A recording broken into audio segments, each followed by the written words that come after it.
नमस्कार, शेतकऱ्यांसाठी दररोजच्या ठळक बातम्यांमध्ये स्वागत। बार्शी तालुक्याच्या 42,000 शेतकऱ्यांना मिळणार 37 कोटी दुष्काळी अनुदान। येलो मोझॅकने बाधित 68,412 शेतकरी 62 कोटींच्या मदतीच्या प्रतीक्षेत।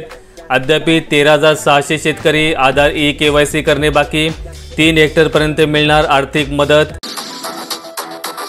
मिरचीने वाढली लाली, आल्याने दिला हात। येवला तालुक्यातील शेतकऱ्यांनी मिळवले तब्बल 18 लाखांचे उत्पन्न।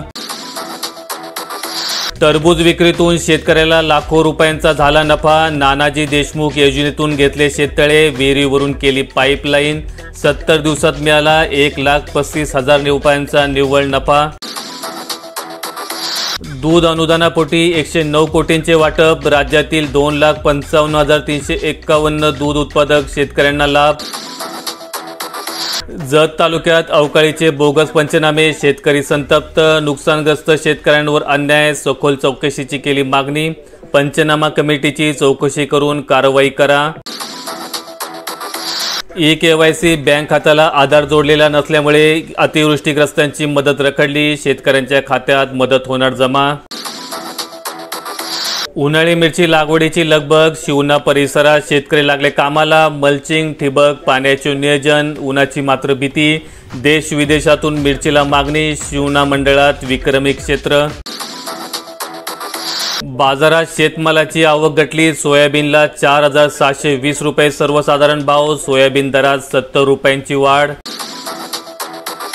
कमी पावसाने हरभऱ्यात घाटा, डाळीचे भाव वाढतच जाणार। हरभरा डाळ वर्षभरात 20 रुपयांनी महागली। शेतकऱ्यांचा उन्हाळ कांदा साठवणुकीवर भर, नंदुरबार साक्री परिसरातून मजुरांच्या टोळ्या दाखल। हळद विक्रीसाठी वाहनांच्या रांगा, मार्केट यार्डात शेतकऱ्यांचा मुक्काम। 14 ते 16 हजारांपर्यंत मिळतोय भाव, समाधानकारक भावामुळे शेतकऱ्यांना दिलासा। परराज्यातील हळद हिंगोलीच्या बाजारात। कापसाचे दर वाढणे तर दूर, घसरण कायमच। नेते निवडणुकीत व्यस्त, शेतकरी आर्थिक विवंचनेत त्रस्त।